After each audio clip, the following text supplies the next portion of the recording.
जय श्री राम दोस्तों। आप अपने ज़िंदगी का कोई सा भी एग्ज़ाम दे रहे हैं, कंपटीशन एग्ज़ाम दे रहे हैं, सिविल सर्विसेज दे रहे हैं, डॉक्टरी, engineering, UPSC, PCS, IPS, collector, patwari, BA, MBA, BBA या फिर 10th 12th एग्ज़ाम, कोई सा भी आपके बच्चे या आप कोई सा भी एग्ज़ाम दे रहे हैं, चाहे उसमें फिर अगर आप ये इंटरव्यू देने जा रहे हैं, कोई सा भी एग्ज़ाम आप आपके ऑफिस में कुछ इंटरव्यू है प्रमोशन के लिए, कोई सा भी इंटरव्यू का एग्ज़ाम हो या कोई सी भी तरह की परीक्षा हो, उसमें सफलता पाने का गारंटीड उपाय मैं आपको बताने जा रहा हूं। आपको ध्यान से ये वीडियो देखना है, कौन से दिन करना है, कौन सा मंत्र आपको पढ़ना है और कौन से 6 नियमों का आपको पालन करना है जिससे आपकी सफलता सुनिश्चित होगी, वो मैं उपाय आपको बताने जा रहा हूं। बिल्कुल भी स्किप नहीं करना है आपको वीडियो का, क्योंकि बाद में मेरे पास आते हैं, गुरुजी आपने मुझे ये नहीं बताया, जबकि मैंने ये बता चुका होता हूं और उसकी वजह से फिर आपका ये उपाय पूरी तरीके से सिद्ध नहीं हो पाता है। तो आपको ध्यान से वीडियो देखना है, क्योंकि मैं कभी भी किसी भी समय पे कोई बात निकल जाती है, बात करते करते आपको उसको ध्यान से सुनना है, क्योंकि 10 से 12 मिनट की बात है, लेकिन आपकी जिंदगी के लिए, आप अपने बच्चों के लिए एक ऐसी नींव तैयार कर देंगे, उनकी अपब्रिंगिंग, उनके संस्कार और उनकी बिल्डअप में एक अच्छा कैरेक्टर आप डाल देंगे जब इस तरह के वीडियो आप सुनेंगे और इस तरह के उपाय आप अपने जीवन में पालन करने लग जाएंगे। तो मैं आपको बताऊंगा ये उपाय आप कब कर सकते हैं। ये आप हर महीने ये उपाय कर सकते हैं शुक्ल पक्ष की पंचमी को, लेकिन इस बार विशेष संयोग बन रहा है। कब बन रहा है? बसंत पंचमी के दिन 26 जनवरी को विशेष योग है, शिव योग भी है इस समय। लेकिन आप ये हर पंचमी को कर सकते हैं, शुक्ल पक्ष की पंचमी को, लेकिन बसंत पंचमी अभी आ रही है, इसलिए मैंने सोचा ये उपाय आपको बताऊं। उस दिन आप करेंगे, विशेष विशेष लाभ मिलेगा और आपकी गारंटी 100% ही नहीं 200% सुनिश्चित रहेगी।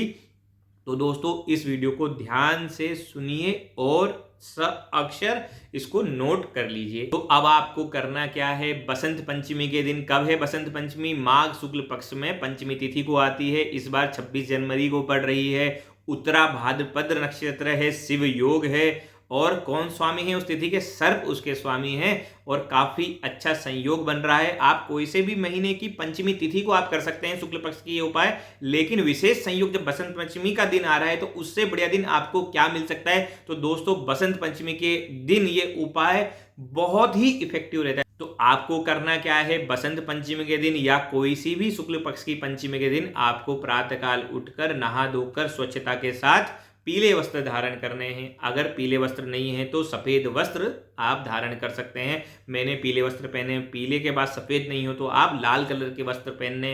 ध्यान रखने हैं काले, नीले, किसी भी तरह के डार्क कलर आपको नहीं पहनने हैं। अगर आप लाल कपड़े का भी चुनाव करें तो वो लाइट की तरफ हो, पिंक की तरफ हो, उस तरह के कपड़ों का चुनाव आपको करना है। तो आप पीले वस्त्र पहनकर मंदिर में चले जाएं। आपके घर में मंदिर में अगर मंदिर नहीं है तो आप पूर्व दिशा की तरफ मुख कर बैठ जाएं। और अगर आपके पास सरस्वती माता की फोटो हो तो उसको रख लीजिए। अगर माता की फोटो भी नहीं है तो आपको करना क्या है, गूगल में जाके माता सरस्वती का चित्र देख लीजिए, उसका ध्यान कीजिए। उस पर मैं जब नियम में आऊंगा फिर वापस बताऊंगा कि क्या करना है। तो आप सरस्वती माता जी का ध्यान करेंगे, उनकी वीणा का ध्यान करेंगे, उनके हाथ में माला का ध्यान करेंगे और फिर आगे बढ़ेंगे। अब आगे आपको क्या करना है, आपको मस्तक पे तिलक होना चाहिए। अकर्त्वा भाल तिलकम सर्व कर्म निरर्थकम। अगर तिलक के बिना आप अपनी आज्ञा चक्र का बिंदु प्रेस नहीं करेंगे तो सारे के सारे कर्म निरर्थक होते हैं। इसका वैज्ञानिक भी प्रमाण है, मैं आपको पहले के वीडियो में बता चुका हूं तिलक क्यों लगाना जरूरी है। आप वो तिलक का वीडियो देख सकते हैं, मैं लिंक डिस्क्रिप्शन में दे दूंगा। तो आप तिलक लगा हुआ होना चाहिए, पीले वस्त्र धारण कर माता सरस्वती की फोटो के सामने या मन में उनका धारण कर आप पूर्व दिशा की तरफ मुख कर बैठ जाएं। अब आपको क्या करना है, जिस भी एग्जाम को आप देने जा रहे हैं उससे रिलेटेड, उससे संबंधित वस्तु को अपने समक्ष रख लें, अपने सामने रख लें। जैसे आपको एग्जाम देने जा रहे हैं तो उसका आईडी कार्ड, कोई सिविल सर्विसेज, यूपीएससी, कलेक्ट्रेट, जिसका भी एग्जाम आप देना चाहते हैं उसका आप आईडी कार्ड सामने रख दीजिए। आईडी कार्ड नहीं तो एप्लीकेशन फॉर्म रख सकते हैं, पुस्तक रख सकते हैं। अगर कुछ भी नहीं है तो आप एक बड़े अक्षरों में आप लिख के सामने पेपर में आप उसको रख दीजिए। उसमें लिख दीजिए doctor, UPSC, civil services, engineering. क्यों? क्योंकि आप उसका संकल्प करने जा रहे हैं। अभी हम संकल्प करेंगे, संकल्प से क्या होगा, हमें सिद्धि की प्राप्ति होगी, हमें वो टारगेट अचीव करना है, इसका सबकॉन्शियस माइंड पे प्रभाव जाएगा। मैं अभी वैज्ञानिक कारणों में आऊंगा।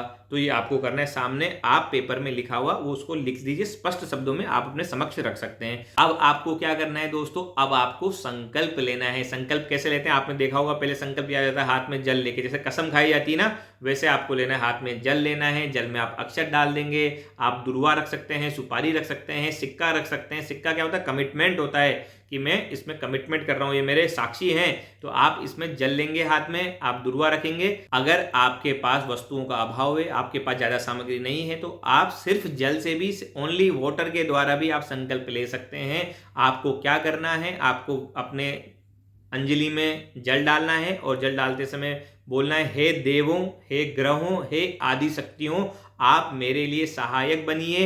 ये एग्जाम में, ये परीक्षा में मैं बैठने जा रहा हूं और अभी तक मैं इसके लिए प्रयास करता आया हूं, कर रहा हूं और करता रहूंगा। आपकी सहायता मुझे चाहिए, इस परीक्षा में मुझे उत्तीर्ण होना है सही नंबरों द्वारा। तो आप हे शक्तियों मेरे लिए सहायक बनिए, मेरे शरीर में ऐसी ऊर्जा, ऐसी प्रज्ञा का मेरे लिए संचार कीजिए जिससे इस परीक्षा में मैं उत्तीर्ण हो जाऊं और इस संकल्प की सिद्धि हो। तो ये आपको प्रार्थना करके इस जल को जो मूर्ति है उसके आगे छोड़ सकते हैं, या किसी भी एक अर्घ पात्र में, तांबे के पात्र में, कटोरी में आप जल छोड़ दीजिए। बाकी बाद में इस जल को ले जाके आप तुलसी में या बाहर आंगन में डाल सकते हैं। तो ये आपको संकल्प कर लेना है। इस संकल्प के बाद क्या करना है, आपको माता की, गणेश जी की, इनकी आप पूजन कर सकते हैं, हाथ जोड़ के कर सकते हैं, नहीं तो तिलक, अक्षत, पुष्प, फूल ये आप चढ़ा सकते हैं। तो गणेश जी की और सरस्वती जी की आप पूजा कर लेंगे। सिंपल हाथ जोड़ लीजिए, गणेश जी का ओम गणेशाय नमः आप बोल सकते हैं। उसके बाद आपको क्या करना है, एक मंत्र आपको पढ़ना है। मंत्र क्या पढ़ेंगे, या देवी सर्वभूतेषु विद्या रूपेण संस्थिता नमस्तस्यै नमस्तस्यै नमस्तस्यै नमो नमः।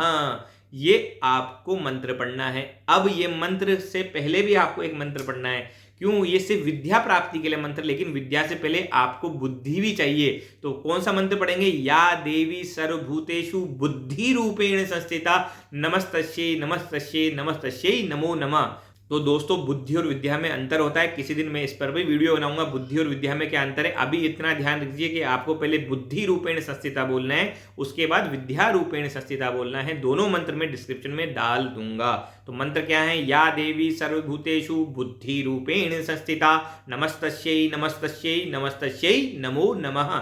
दूसरा मंत्र, या देवी सर्वभूतेषु विद्या रूपेण संस्थिता नमस्तस्यै नमस्तस्यै नमस्तस्यै नमो नमः। आप हाथ जोड़कर माता से प्रार्थना करेंगे और ये मंत्र पढ़ लेंगे। मंत्र कितनी बार पढ़ना है, मंत्र जितनी बार आप पढ़ सकें उतनी बार मंत्र आपको पढ़ने हैं। और दिन भर में कुछ नियम है। कितने नियम है, 6 नियम का आपको पालन करना है। पंचमी के दिन, शुक्ल पक्ष की, और बसंत पंचमी के दिन भी, क्योंकि बसंत पंचमी दिन आ रही है इसलिए मैं इस दिन ये विशेष उपाय बता रहा हूं। और आप ये हर महीने ये उपाय कर सकते हैं। कब कर सकते हैं, शुक्ल पक्ष की पंचमी को। तो क्या 6 नियम का पालन आपको करना है वो मैं नियम आपको बताता हूं। अब दोस्तों पहला नियम क्या है, आपको एकाग्रचित्त होना है, आपकी कंसंट्रेशन आपको हाई रखनी है और आपको ओनली बहुमूल्य चीजों का चुनाव करना है जिससे आपका समय बचे। मैं आपको उदाहरण के तौर पे बताता हूं। पहले तो चीज यहाँ पे बताइए, माता सरस्वती का वाहन कौन होता है, हंस। अब इसकी कुछ सिग्निफिकेंस है, इसका कुछ महत्व है। हंस की चुनाव क्यों, क्योंकि हंस को आप देखेंगे, हंस की विशेषता क्या होती है, हंस रत्नों कंकड़ों में से ना रत्न को चुनेगा। आप मोती और कंकड़ रख दीजिए, मोती को चुनेगा। नीर और शीर में से उसको अलग करने की क्षमता पता है, तो हमेशा वो बहुमूल्य चीजों का चुनाव करता है। हंस चुगता है मोती और दाना दुंगा को अलग कर देता है। तो ये हंस की विशेषता होती है। कहने का मतलब ये है कि आपको सिर्फ अपने जीवन में इंपॉर्टेंट चीजें आपको देखनी। तो पंचमी के दिन आपको कोई वेस्ट नहीं करना है आपका समय। तो आपको पंचमी के दिन ये उपाय ध्यान रखना है कि आपको टाइम वेस्ट नहीं करना है फालतू चीजों में। आपके आसपास बहुत वेस्ट है, फालतू की बातें कोई भी करेगा, आपके परिवार के सदस्य भी कर सकता है, आस पड़ोसी कर सकते हैं, दोस्त कर सकते हैं, लेकिन आज आप इन सबसे दूर रहिएगा। तो आप इनसे दूर रहेंगे तो बातों से भी दूर रहेंगे। आपको चुनाव करना है कि आपको किसका साथ देना है। आप गुरु के पास जा सकते हैं, शिक्षा ग्रहण कर सकते हैं, वहां भी आपको चुनाव करना है कि सबसे इंपॉर्टेंट शिक्षा कौन सी है। इसलिए विशेष नियम है कि आपको इंपॉर्टेंट और इफेक्टिव चीजों का चुनाव करना है कि आज बिल्कुल भी टाइम वेस्ट ना करें। जैसे अब आप देखेंगे YouTube में बहुत सारी चीजें अवेलेबल है, मेरा वीडियो भी आपको मिलेगा, बहुत सारी रील्स भी मिलेगी, डांस की रील्स मिलेगी, कॉमेडी की रील्स मिलेगी। आपके लिए क्या जरूरी है, अगर आप कॉमेडियन है हो सकता है आपको कॉमेडी देखना पड़े, बट आपके लिए क्या जरूरी है वो आपको उसका चुनाव करना है, आपको वो चीज देखनी है, बाकी चीजों में टाइम वेस्ट नहीं करना है। पहला नियम ये रहा। अब दूसरा नियम, तो पहले मैंने हंस से आपको बताया, अब दूसरा नियम है आपकी वाणी में मधुरता आनी चाहिए आज के दिन। वो कैसे पता पड़ेगा? जो दो हाथ हैं उनके वीणा पकड़े हुए हैं, तो उस वीणा का मतलब क्या होता है? सुर। आपके साथ सुर में आप बात करेंगे। सुर में बात करने का मतलब क्या होता है कि आप कभी भी असुर नहीं बनेंगे, आप कोई गलत बात नहीं करेंगे, कोई गाली गलौज बुरे शब्दों का प्रयोग नहीं करेंगे, मधुर वाणी होनी चाहिए, अच्छी बातें आपको करनी है जिससे लोगों को प्रसन्नता हो, कोई भी कटु वचन आप नहीं बोलेंगे। दोस्तों यही सिग्निफिकेंस है पंचमी का और बसंत पंचमी का। इसको मैं साइंटिफिक तरीके से आपको बता रहा हूं। पहले मैंने हंस के बारे में बताया, अब आपको मैं वीणा के बारे में बता रहा हूं कि वीणा का सिग्निफिकेंस क्या है। तो आपको अपने वाणी में मधुरता और सुरों में आपको बात करनी। ये रहा दूसरा नियम। आते हैं तीसरे नियम पे। तीसरा नियम क्या है? आपको किसके सन्निधि में रहना है, किसके पास रहना है? आपको रहना है पुस्तकों के साथ। क्यों? माता के एक हाथ में क्या है? पुस्तक हैं, उनके हाथों में वेद हैं। तो आपके वेद क्या है? आपकी पुस्तकें हैं। आपके सबसे अच्छे मित्र कौन है? पुस्तक। तो जिस भी विषय का आप एग्जाम दे रहे हो, पुस्तकें अपने पास रखिए। और आपको क्या करना है? आज लिखना नहीं है, आपको सोचना है कि आपने क्या पढ़ा आज तक। आप दिमाग में जोर डालेंगे, सोचेंगे सब्जेक्ट के बारे में, उसके बारे में डिटेल में सोचेंगे कि आपने क्या पढ़ा, कैसे एग्जाम में लिखेंगे, क्या उसका क्या आप रूटीन बनाएंगे, सब आपको सोचना है। और उन्हीं के बारे में दिन भर आपको समय यापन करना है। आपके दिमाग में थॉट प्रोसेस क्या आना चाहिए? आपके एग्जाम से रिलेटेड विषयों का और उन पुस्तकों के बारे में आपको सोचना है। दोस्तों ये बहुत ही मनोवैज्ञानिक कारण है जो मैं आपको बता रहा हूं। हमारे ऋषि मुनि, हमारे आचार्यों ने उपाय बताए, लेकिन इसका पूरा का पूरा किससे संपर्क है? हमारे माइंड से, सबकॉन्शियस माइंड से। आपकी प्रज्ञा को सर्वश्रेष्ठ बनाता है। आपको याद है पहले के आचार्य क्या करते थे? सिर्फ बोलते थे, इतने में ही शिष्य याद कर लेता था, सारे वेद कंठस्थ हो जाते थे, इसलिए उनको श्रुति कहा जाता था, बोल के ही समझ जाते थे। लेकिन कुछ कारणों से इतना डिस्ट्रैक्शन बढ़ गया कि हमारी प्रज्ञा क्षीण होती गई और आज हमें लिखना पड़ रहा है, बहुत बार रटना पड़ रहा है, याद करना पड़ रहा है। क्यों? बुद्धि का विकास धीरे धीरे कम हो गया है। उसी को प्रबल बनाने के लिए ये एक उपाय है, बहुत इसके पीछे वैज्ञानिक कारण है। आप सिर्फ ये पालन कीजिए जो मैं कह रहा हूं, आपको विशेष लाभ होगा। अब चलते हैं अगले उपाय में। अगला नियम है मेडिटेशन का, ध्यान का। आप देखेंगे माता के एक हाथ में क्या है? माला है। इसका मतलब क्या है? अगर आपको जो मैंने नियम बनाए इस नियम में भंग हो जाते हैं, ये नियम, कहीं आपका ध्यान हटक गया, कहीं आप बाहर चले गए, किसी और से कोई फालतू बात कर ली, या आपका कोई फ़ोन आ गया जिसमें फालतू बातें हो गई, आपका समय वेस्ट हो गया, आपका ध्यान हट गया, तो वापस से ध्यान लाने के लिए आपको मेडिटेशन करना पड़ेगा। ये पश्चाताप वाली माला आपको करनी पड़ेगी। आपको क्या मंत्र पढ़ना पड़ेगा? जो मंत्र मैंने पहले बताया उन्हीं को आपको पढ़ना है। या देवी सर्वभूतेषु विद्या रूपेण संस्थिता और बुद्धि रूपेण संस्थिता। पहले बुद्धि रूपेण संस्थिता बोलेंगे, फिर विद्या रूपेण संस्थिता बोलेंगे। आपको क्या करना है? बुद्धि रूपी धनुष से विद्या का बाण चलाना है। मैं आऊंगा इस विषय में कभी और, लेकिन अभी आप ये कार्य आप करेंगे। उसके बाद आप क्या कर सकते हैं? उसके बाद आपको कितनी बार मंत्र का जाप करेंगे? जब तक आपकी कंसंट्रेशन, वापस से ध्यान आपका माता सरस्वती पर, अपने विषय वस्तु पर लग नहीं जाता, तब तक आप मंत्र जाप करेंगे। हो सकता है अगर आपका 2 मंत्रों में अगर ध्यान वापस आ गया तो ठीक है, लेकिन आपको पीस फील होना चाहिए। जब आप प्रैक्टिस करेंगे तो आपको समझ में आएगा कि मैं कहना क्या चाह रहा हूं। तो आपको ये माला का जाप आपको करना है। कब तक करना है? जब तक आपका ध्यान वापस से नहीं लग जाए और आप वो फील करने लग जाए, वो पीस वाली एनर्जी, तब तक आप ये माला करेंगे। अब अगला नियम होता है कि आपको आज के दिन खाना क्या खाना है। तो आप ध्यान रखेंगे, आप कोशिश कीजिए आज के दिन आप सीजनल चीजें खाएं। जो भी ऋतु फल है वो आपको खाना है। ऋतु फल का मतलब जो भी आपके आसपास, मैं कुछ फलों के नाम नहीं ले सकता हूं क्योंकि मैं भी इंडिया से बाहर बैठा हूं, बहुत लोग अलग अलग जगह पर बैठे हुए हैं, तो सबके फल अलग अलग हैं। देश विदेश में लोग वीडियो देख रहे हैं, मैं कुछ फल के नाम लूंगा वो सही नहीं है। तो आप जहां भी रहते हैं, जहां भी ये प्रयोग कर रहे हैं, जहां भी ये उपाय कर रहे हैं, उसके अनुसार आप देखिए कि अभी का इस समय का ऋतुफल क्या अवेलेबल है। अपनी क्षमता के अनुसार वो फल घर पर लेके आइए, भगवान को भोग लगाइए सुबह। उसके बाद उन फलों को आप ग्रहण कीजिए। तो आपको ऋतुफल आज खाने हैं। सब्जियों में भी जो ऋतु की सीजनल सब्जियां हैं वो आप खाइए। आप रोटी में आप चपाती अगर खाएं तो आप मक्के की रोटी आप खा सकते हैं। इस तरह के आप रोटी, सब्जी और फल का आप ग्रहण कर सकते हैं। व्रत करने की कोई जरूरत नहीं है, करना चाहें तो कर लें, लेकिन आप खाना भी खा सकते हैं। जो व्रत करना चाहें वो व्रत कर लें, उसमें वो फलाहार कर सकते हैं। अब अगला नियम आता है, सबसे इंपॉर्टेंट नियम यह है कि आपको इष्ट देवता का ध्यान निरंतर करते रहना है।